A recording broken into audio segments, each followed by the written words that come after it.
سر مراد تو حکومت نے اعلان کیا، لیکن اس کے ثمرات جو ہے نا ابھی نچلے طبقے پہ آنے میں ٹائم لگے گا،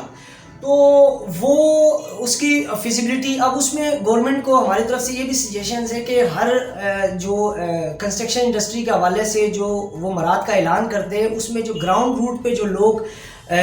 چھوٹے چھوٹے سیکٹرز میں کنسٹرکشن کر رہے ہیں ان کی نمائندگی بھی ہونی چاہیے، تاکہ وہ ان کی سجیشن، ان کی مجبوریوں کو سمجھتے ہوئے جو ہے نا اس چیز میں وہ امینڈمنٹ کرے، تاکہ وہ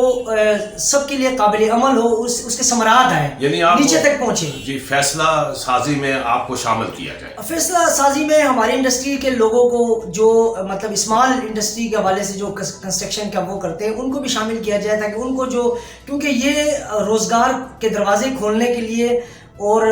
امیجیٹ جو ہے نا یہ چھوٹے چھوٹے ادارے جو ہے نا کافی روزگار کے ذرائع پروڈیوس کر سکتے ہیں. تو گورنمنٹ ان کو فیسلیٹیٹ کرے تو میں سمجھتا ہوں کہ اس سے جو ہے نا ہماری یہاں پہ جو معاشی صورتحال کا سامنا ہے اس میں بھی انشاءاللہ کنٹریبیوٹ ہوگا، اور تعمیراتی جو شعبے ہیں وہ بھی جو ہے نا اس میں بھی ایک طرح سے کہ بڑھوتری آئی ہے. امین صاحب، اس میں جب یہ اعلان ہوا کنسٹرکشن کھولنے کا تو اس میں جو آپ کا سیمنٹ ہے، سریا ہے، وہ یکلخت اس کی قیمتیں بڑھ گئی ہیں، اس کی کیا وجہ ہے؟ سیمنٹ کا سر اصل میں یہاں پہ ہر چیز کا ریٹ جو ہے نا وہ چند لوگ سے میں کہنا چاہوں گا جو بڑے سیمنٹ فیکٹری اونر ہے، جس طرح یہ شوگر کا یا چینی کا یا اس طرح کے برانات ہوتے ہیں، یہ سیمنٹ بھی اسی طرح کی مطلب ایک چند پروڈیوس کرنے والے چند لوگ ہیں. تو مارکیٹ میں ریٹ نکالنا تو اب وہ ان کا جو ہے نا وہ اپنے معیارات ہیں، ان کو جو ہے نا پبلک انٹرسٹ یا ان سے کچھ وہ نہیں ہوتا ہے، کیونکہ وہ تو بزنس کر رہے ہیں. اب یہ گورنمنٹ کو چاہیے کہ ان پہ جو ہے نا کوئی چیک اینڈ بیلنس رکھے، تاکہ جو ہے نا وہ یہ تعمیراتی شعبے میں جتنی چیزیں ہم کو مطلب اچھی قیمت پہ، کم قیمت پہ اور ریلائبل، تاکہ یہاں پہ جو مہنگائی ہے اس کا مقابلہ کیا جائے. اس سے یہ ہوگا کہ اگر وہ اپنی پروڈکشن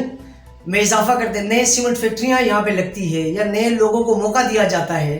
نئی انڈسٹری اسٹیل انڈسٹری لگتی ہے، تو جو چیز ہمارے یہاں پہ گورنمنٹ کو بھی چاہیے ان کو تھوڑا سا ریلیف دے، ٹیکسیشن میں ریلیف دے. ان کے بھی اپنے مسائل ہیں، گورنمنٹ کی ٹیمیں مانیٹر ان کو بھی کرتی ہوں گی، لیکن جو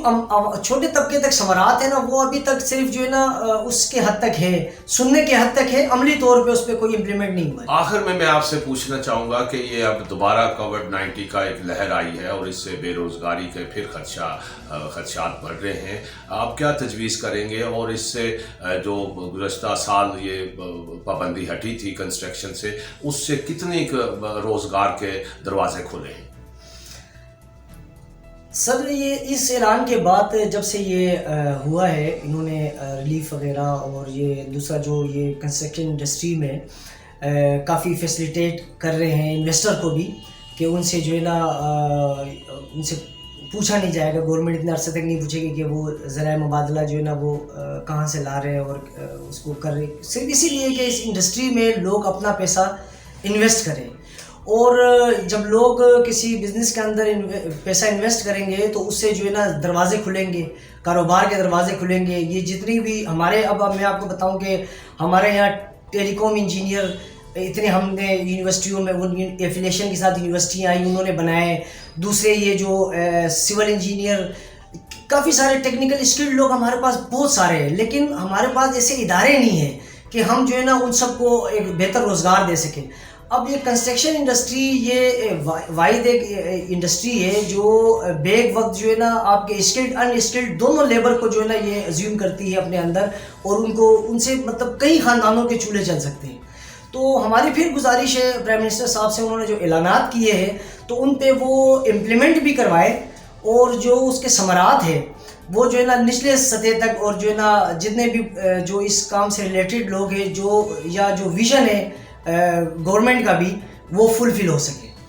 بہت شکریہ امین خان صاحب، آپ نے بڑی درست بات کی کہ جو پالیسیاں بنتی ہیں اس کے ثمرات جو ہیں وہ سب کو ملنے چاہیے، یہ نہیں کہ ایک مخصوص طبقہ ان سے مستفید ہو. آپ نے راستہ نیوز کو وقت دیا اور آپ کی جو آراء ہیں وہ یقیناً حکومت کے لیے رہنمائی کا سبب بنیں گی. آپ کا ایک بار بہت شکریہ. ناظرین، آپ کا بھی بہت شکریہ. اور اگر آپ نے ہمارا چینل ابھی تک سبسکرائب نہیں کیا تو اس کو سبسکرائب بھی کر لیں، اس کی گھنٹی بھی بجا دیں تاکہ یہ عوامی مفاد کے جو منصوبے ہوتے ہیں یا پروگرام ہوتے ہیں وہ آپ تک بر وقت پہنچ سکے۔ آپ کا ایک بار پھر شکریہ۔